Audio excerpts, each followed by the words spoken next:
Hello students, आज अपन start कर रहे हैं डबल फर्टिलाइजेशन। एंजियोस्पर्म का ये सबसे स्पेशल कैरेक्टर है और डबल फर्टिलाइजेशन मतलब 2 बार फर्टिलाइजेशन। और ये डबल फर्टिलाइजेशन क्यों होता है?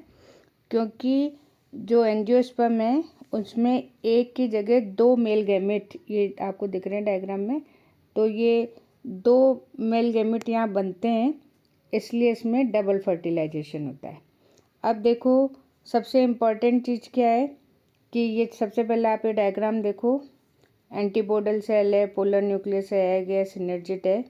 और ये जो डबल फर्टिलाइजेशन है, ये डबल फर्टिलाइजेशन नवाशियन साइंटिस्ट ने दिया था और उन्होंने एलियम में इसकी स्टडी की थी।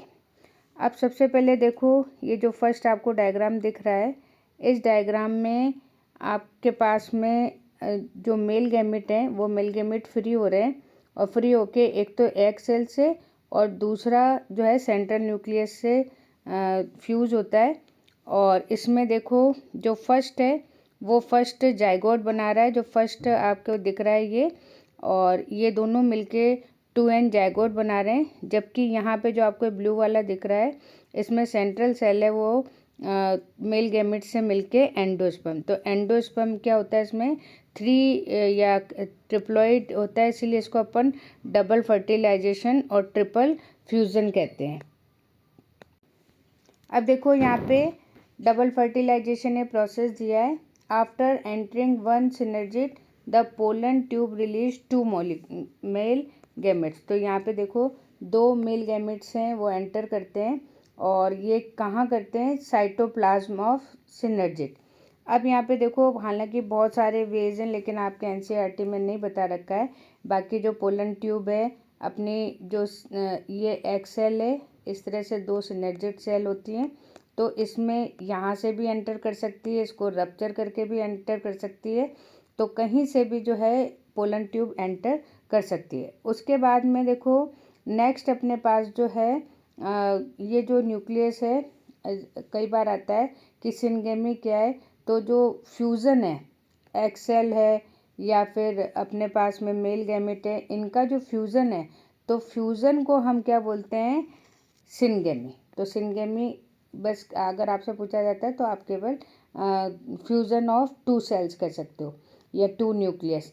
फिर उसके बाद में देखो, रिजल्ट फॉर्मेशन, इससे जो पहला वाला होगा उससे जो डिप्लॉइड बनेगी उसे हम बोलेंगे जाइगोट, और यही जाइगोट बाद में एम्ब्रियो में कन्वर्ट होगा और एम्ब्रियो के बाद में आपके पास में न्यू प्लांट का डेवलपमेंट होगा।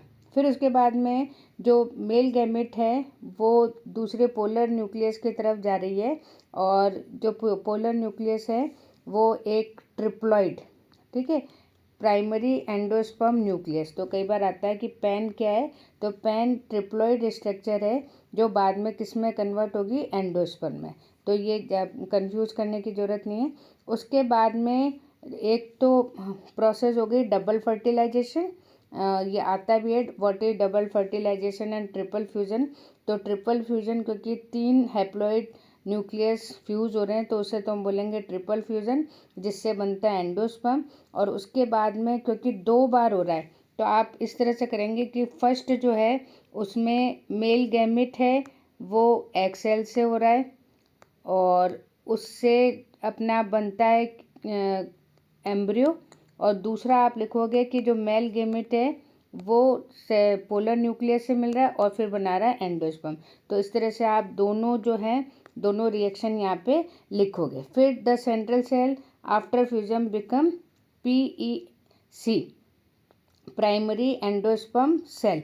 तो उससे ये, अब न्यूक्लियस को तो हम बोलेंगे PEN, और जब वो पूरी सेल बन जाएगी तो उसको बोलेंगे PEC, और फिर उसके बाद में इससे एंडोस्पर्म बनेगा, जबकि जो जाइगोट है वो जाइगोट डेवलप करेगी किसको? एम्ब्रियो को। अब देखो, अपना जो नेक्स्ट है वो है पोस्ट फर्टिलाइजेशन। पोस्ट फर्टिलाइजेशन में अपने पास में सबसे पहला जो है डेवलपमेंट ऑफ एंडोस्पर्म में, जो अपन ने ट्रिपल फ्यूजन से देख लिया था, और उसके बाद में डेवलपमेंट ऑफ एम्ब्रियो। तो 2 यहाँ पे आपको इवेंट्स मिलेंगी फॉलोइंग डबल फर्टिलाइजेशन। फर्स्ट जो अपने होती है, उसके बाद में एंडोस्पर्म बनता है। पहली तो हमारी हो गई फॉर्मेशन ऑफ एंडोस्पर्म, और उसके बाद में दूसरा हमारा हो गया एम्ब्रियो डेवलपमेंट। अब इसमें कैसे ओव्यूल बनेंगे, ओव्यूल कैसे सीड्स में चेंज होंगे, या जो ओवरी है वो फ्रूट में कैसे चेंज होगी, तो ये जो सारे इवेंट्स हैं उन्हें अपन बोलते हैं पोस्ट फर्टिलाइजेशन इवेंट्स। अब देखो अपने पास में फर्स्ट है डेवलपमेंट ऑफ एंडोस्पर्म। तो ये जो एंडोस्पर्म है अपन डबल फर्टिलाइजेशन में पढ़ चुके हैं। तो यहाँ पे सबसे पहली बात तो है कि ये ट्रिप्लॉइड स्ट्रक्चर है, और ये जो ट्रिप्लॉइड स्ट्रक्चर है अलग अलग प्लांट्स में अलग अलग तरह से करती है। तो इसको मैं आपको डायग्राम से बताती हूँ। अब देखो यहाँ टाइप्स ऑफ एंडोस्पर्म आएगा। तो सबसे पहला है वो है न्यूक्लियर एंडोस्पर्म। अब न्यूक्लियर एंडोस्पर्म में देखो ये अपना सबसे पहले PEN जो अभी आपको बताया था प्राइमरी एंडोस्पर्म न्यूक्लियस है, ये डिवाइड होगा, और डिवाइड होने के बाद में इसमें बहुत सारे लगातार जो है माइटोटिक डिवीज़न होंगे और उससे न्यूक्लियस बनेंगे। लेकिन न्यूक्लियस के चारों तरफ सेल वॉल नहीं बनेगी, इसलिए हम इसको क्या बोलेंगे, फ्री न्यूक्लियस। तो ये सारे के सारे फ्री न्यूक्लियस हैं वो इकट्ठे हो जाएंगे और इसके बीच में एक वैक्यूल बनेगी। तो ये सारे न्यूक्लियस किस पे चले जाएंगे, पेरिफेरल साइड पे चले जाएंगे। तो ऐसा जो न्यूक्लियस है उस न्यूक्लियस को हम बोलते हैं न्यूक्लियर एंडोस्पर्म। और ये आपको मिलता है कोकोनट में। जो अपने कोकोनट है आपके पास में, पता है बेस्ट एग्जाम्पल है जिसमें आपको लिक्विड एंडोस्पर्म मिलता है। फिर उसके बाद में सेकंड है अपने पास में सेलुलर एंडोस्पर्म। अब सेलुलर एंडोस्पर्म में भी स्टार्टिंग में आप देख रहे हो कि जो हमारा प्राइमरी एंडोस्पर्म न्यूक्लियस है वो डिवाइड हुआ, फिर उसके बाद में फिर डिवाइड हुआ, तो बहुत सारे न्यूक्लियस बने। लेकिन इस बार इन न्यूक्लियस के चारों तरफ क्या बन जाती है, सेल वॉल। तो ये बिल्कुल सेलुलर स्ट्रक्चर आपको यहाँ दिख रही है, तो इसे अपन बोलते हैं सेलुलर एंडोस्पर्म। जो थर्ड वाला है वो है हेलोबियल एंडोस्पर्म। ये हेलोबियल ऑर्डर में मिलता है, इसलिए इसका नाम रखा गया है हेलोबियल एंडोस्पर्म। यहाँ पे भी आप देखो कि पहले इसके पास में प्राइमरी एंडोस्पर्म न्यूक्लियस है, डिवाइड हुआ, और डिवाइड होने के बाद में जो माइक्रोपाइल एंड की तरफ है वो तो फ्री, जो अपना ये न्यूक्लियर एंडोस्पर्म है इस तरीके का बनेगा, और जो नीचे वाला जो चलाजल एंड की तरफ है वो बनेगा सेलुलर। तो ये वाला जो एग्जाम्पल होता है, ये टाइप ऑफ एंडोस्पर्म होता है, उसे आप मिक्स एंडोस्पर्म भी कह सकते हो, क्योंकि उसका हाफ पोर्शन तो आपका न्यूक्लियर एंडोस्पर्म है और हाफ पोर्शन उसका सेलुलर एंडोस्पर्म है। तो ये एक मिक्सचर टाइप का एंडोस्पर्म यहाँ पे होता है। अब देखो यहाँ पे उसको थोड़ा सा डिटेल में दिया हुआ है, the cells of this tissues filled by food material. अब अगर आपसे पूछा जाए कि एंडोस्पर्म का मेन जो यूज़ है वो क्या है, कि जो डेवलपिंग एम्ब्रियो है उस एम्ब्रियो को न्यूट्रिशन देना। फिर उसके बाद में यहाँ पे टाइप्स दे रखे हैं। तो सबसे पहले आपको फ्री न्यूक्लियर एंडोस्पर्म दे रखा है, जिसमें कि न्यूक्लियस तो बनेंगे लेकिन सेल वॉल नहीं मिलेगी। उसी के साथ में जो दूसरा वाला है उसमें न्यूक्लियस बनेंगे और उसके चारों तरफ सेल वॉल बनेगी। तो ये सेलुलर टाइप का है। फिर यहाँ पे देखो जो हेलोबियल है वो यहाँ पे नहीं दे रखा है, तो ये एक स्पेशल टाइप का है। अब यहाँ पे एग्जांपल आपको कोकोनट का दिया हुआ है, तो कोकोनट आपका फ्री न्यूक्लियस है, बाकी कोई ज़्यादा यहाँ पे एग्जांपल नहीं दिए हुए हैं। फिर उसके बाद में है endosperm neither completely consumed developing embryo. अब यहाँ पे देखो दो तरीके के अपने पास में सीड्स होते हैं, वो होते हैं एक होते हैं एंडोस्पर्मिक और एक होते हैं नॉन एंडोस्पर्मिक। तो जो एंडोस्पर्मिक हैं उसमें तो एंडोस्पर्म आपको आफ्टर सीड फॉर्मेशन भी मिलेगा, जबकि नॉन एंडोस्पर्मिक में क्या होगा, सीड के अंदर आपको एंडोस्पर्म नहीं मिलेगा। तो जो फर्स्ट वाला है इसको हम बोलते हैं नॉन एंडोस्पर्मिक सीड्स, क्योंकि यहाँ पे जैसे एग्जांपल आपको दिए हुए पी है, ग्राउंडनट है, बीन्स हैं, इसमें पूरा का पूरा एंडोस्पर्म है वो यूज़ हो चुका है, तो इसमें आपको एंडोस्पर्म नहीं मिलेगा। आप ये मान के चलो कि अधिकतर जितने भी अपने डाइकॉट प्लांट्स हैं वो आपके कौन से होते हैं, नॉन एंडोस्पर्मिक। लेकिन कुछ जो है हमारे पास में जिसमें कि आपको एंडोस्पर्म मिलेगा, तो उन्हें हम बोलते हैं एंडोस्पर्मिक। यहाँ पे कुछ एग्जांपल्स में आएंगे आपके, जैसे वीट है, राइस है, मेज़ है, इनमें आपको एंडोस्पर्म मिलेगा। तो ऐसे को अपन क्या बोलेंगे, एंडोस्पर्मिक सीड्स। फिर उसके बाद में देखो नेक्स्ट है अपने पास में एम्ब्रियो। अब ये जो एम्ब्रियो डेवलपमेंट सेकंड इवेंट है, इसमें एम्ब्रियो डेवलपमेंट होगा जो फर्स्ट फर्टिलाइजेशन होता है किसके बीच में, मेल गैमेट और एग सेल के, और उससे अपने पास में जाइगोट फॉर्मेशन होता है, 2n जाइगोट बनता है, और वही जाइगोट फिर डिवाइड करके क्या बनाता है, एम्ब्रियो।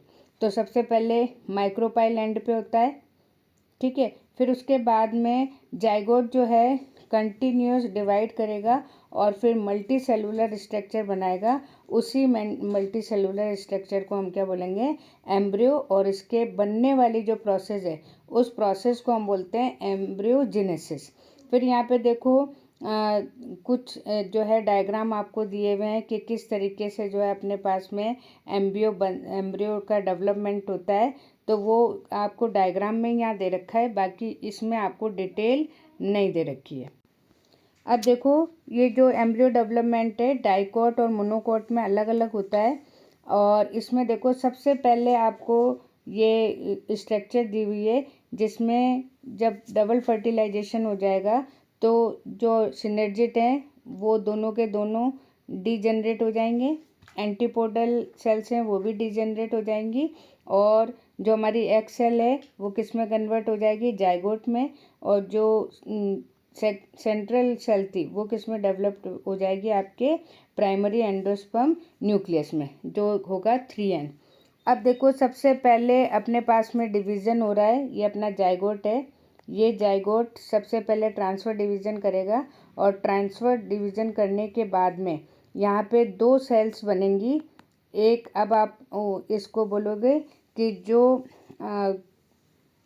माइक्रोपाइल एंड की तरफ होगी उसको तो हम बोलेंगे बेसल सेल, और ये बेसल सेल बनाएगी रूट वगैरह, और जो ऊपर वाली है उसे हम बोलेंगे एपिकल सेल, और ये एपिकल सेल बनाएगी जो कोटिलिडन वगैरह हैं उसका डेवलपमेंट करे। तो यहाँ पे क्या है कि कुछ इन्होंने यहाँ तक तो ठीक है, फिर इसको अपोजिट कर दिया। अब ये जो बेसल सेल है ये basal cell continuous transverse division करेगी, और ट्रांसफ़र डिवीज़न करने पे ये एक ऐसी लॉन्ग सी स्ट्रक्चर बनाएगी जिसे हम बोलेंगे सस्पेंसर, और ये 8 to 10 सेल होगी। फिर उसके बाद में जो इसकी लास्ट वाली है वो थोड़ी सी अपनी साइज़ में बढ़ जाएगी, और ये जो है इसको हाइग्रोस्कोपिक नेचर होगी, यानी ये न्यूट्रिशन है वो न्यूट्रिशन यहाँ से लेगी। और जो एपिकल सेल है वो एपिकल सेल इस तरह से पहले ट्रांसफ़र डिवीज़न करेगी, फिर उसके बाद में लॉन्गिट्यूडनल डिवीज़न करेगी, और इस तरीके से एम्ब्रियो जो है हार्ट शेप में यहाँ पे डेवलप करेगी। फिर यहाँ पे देखो कुछ टाइम बाद जो है ये शेप है वो इस तरह से हार्ट शेप में चेंज हो जाएगी, और फिर ये जो पोर्शन है ये पोर्शन आपको क्योंकि डाइकोट है तो यहाँ पे आपको 2 कोटिलिडन मिलेंगे। उसका जो अपर या आप ये कह सकते हो जो माइक्रोपाइल की तरफ है वो रेडिकल, और रेडिकल से आपको पता है रूट फॉर्मेशन होगा, और जो प्ल्यूमूल है ये प्ल्यूमूल से डेवलपमेंट होगा स्टेम का, या जो अपर ग्राउंड पार्ट है उसका डेवलपमेंट होगा। तो इस तरीके से आप स्टेप बाय स्टेप जो है यहाँ पे डाइकोट एम्ब्रियो का डेवलपमेंट बताओगे। अब देखो यहाँ सेकंड जो है वो दे रखा है एम्ब्रियो। अब एम्ब्रियो माइक्रोपाइल एंड पे होता है, ये भी मैंने आपको बता दिया था। अब सबसे जो इम्पोर्टेंट चीज़ है, चाहे मोनोकोट हो चाहे डाइकोट हो, यहाँ पे एम्ब्रियो डेवलपमेंट सेम होता है, बस लास्ट में जाके अगर डाइकोट है तो 2 कोटिलिडन बनेंगे, और अगर मोनोकोट है तो 1 बनेगा। फिर उसके बाद में यहाँ पे कुछ दे रखा है कि प्रो एम्ब्रियो है, तो सबसे पहले अगर आपसे पूछा जाता है तो सबसे पहले ग्लोबुलर शेप आएगी, फिर उसके बाद में हार्ट शेप आएगी, तो फिर उसके बाद में 2 पूरे कोटिलिडन बन जाएंगे। तो इस तरीके से इसमें डेवलपमेंट के टाइम पे कुछ स्टेजेस आती हैं, तो कई बार पूछ लेते हैं। अब देखो जो अपने पास में डाइकोट एम्ब्रियो है उस एम्ब्रियो में एम्ब्रियोनल एक्सिस होगी और 2 कोटिलिडन होंगे, ठीक है। तो यहाँ पे जो पोर्शन है जिसमें कि एपिकोटाइल अपने पास में कोटिलिडन है, उसके ऊपर आपको मिलेगी। फिर प्लूमिल जो है, जो कि स्टेम को डेवलपमेंट करेगी। फिर अगर अपन इसके अपोजिट डायरेक्शन में देखते हैं तो cylindrical portion blue level of cotyledon जो नीचे होगा उसे हम बोलेंगे हाइपोकोटाइल।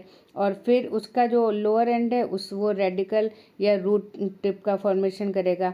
और सबसे ऊपर आपको पता है कि किसी भी रूट है उसके ऊपर रूट कैप होती है जो उसका प्रोटेक्शन का काम करता है। अब उसके बाद में देखो एम्ब्रियो ऑफ मोनोकोट। अब ये जो एम्ब्रियो ऑफ मोनोकोट है, कई बार इसका जो है डायग्राम सबसे इम्पॉर्टेंट हो जाता है। अब यहाँ पे देखो, सबसे पहले आपको ऊपर ये दे रखा है, ये तो है डाइकोट एम्ब्रियो, जिसमें ये 2 कोटिलिडन है।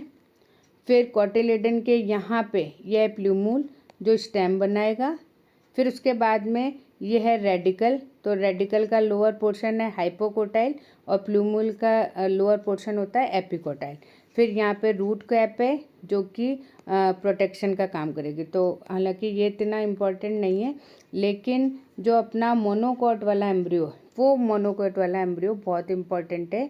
सबसे पहले कई बार क्वेश्चन पूछा जाता है कि स्कूटेलम क्या है, तो स्कूटेलम जो सिंगल कोटिलिडन है उस कोटिलिडन का ही दूसरा नाम है। तो आप लोग कंफ्यूज मत होना, अगर आपसे पूछा जाता है तो मोनोकोट के जो कोटिलिडन है उस कोटिलिडन को ही हम क्या बोलते हैं, स्कूटेलम। और क्योंकि एक ही होता है इसलिए हमने इसका एक अलग नाम रख दिया। उसके बाद में ये सूट एपेक्स है जो आपको पता है प्लूमूल से डेवलप करेगी। इसके ऊपर जो कवरिंग है उस कवरिंग को बोलते हैं कोलियोप्टाइल। उसी तरीके से ये रेडिकल है जो रूट को डेवलप करेगी और रूट के ऊपर रूट कैप है। और फिर इसका जो अपर पोर्शन है वो है कोलराइजा। तो कभी कभी कोलियोप्टाइल और कोलराइजा इन दोनों में भी इनकी डेफिनेशन आती है या फिर इनका डिफरेंस आता है। तो सूट एपेक्स के ऊपर जो कवर है उसको कोलियोप्टाइल और जो रूट या रेडिकल है उसके ऊपर जो कवर है उसको हम कोलियोराइजा कहते हैं। तो यहाँ पे कभी कभी ये चीज़ें पूछ लेते हैं। अब देखो एम्ब्रियो डेवलपमेंट है, इसका जो कोटिलिडन है वो कोटिलिडन को हम बोलते हैं स्कूटेलम।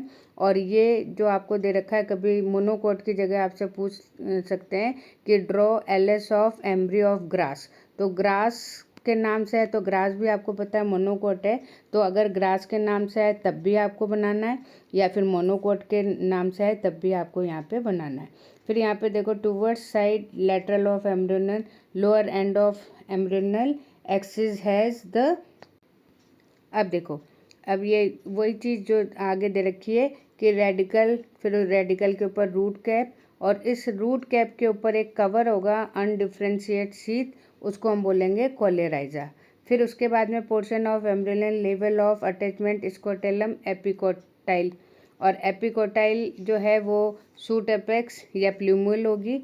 और इसके ऊपर भी आपको एक लीफ लाइक, जैसे यहाँ दे रखा है फ्यू लीफ प्रीमोडिया एनक्लोज्ड, और इस जैसे यहाँ पे अनडिफ्रेंशिएट शीट है वैसे यहाँ पे भी एक आपको फोलियर स्ट्रक्चर मिलेगी जिसे हम बोलेंगे कोलियोप्टाइल। तो अभी भी मैंने आपको बताया था कि इन दोनों में कभी इनकी पोजीशन या डिफरेंस पे आ जाता है। फिर यहाँ पे देखो दे रखा है कि किस तरीके से आप किसी भी मोनोकोट या डाइकोट एम्ब्रियो को कैसे या सीट को कैसे पहचानेंगे। तो आपने पता है कि अगर आप जो ग्राम अपन अक्सर करते हैं, ग्राम है उनके सीड को अपन सोक करते हैं, उसके बाद में आप देखते हो उसका जर्मिनेशन आपको दिखाई देता है। तो ये कुछ यहाँ पे एक्सपेरिमेंट दे रखा है। अब इसके आगे का मैं आपको कल करवाऊँगी। Okay, thank you.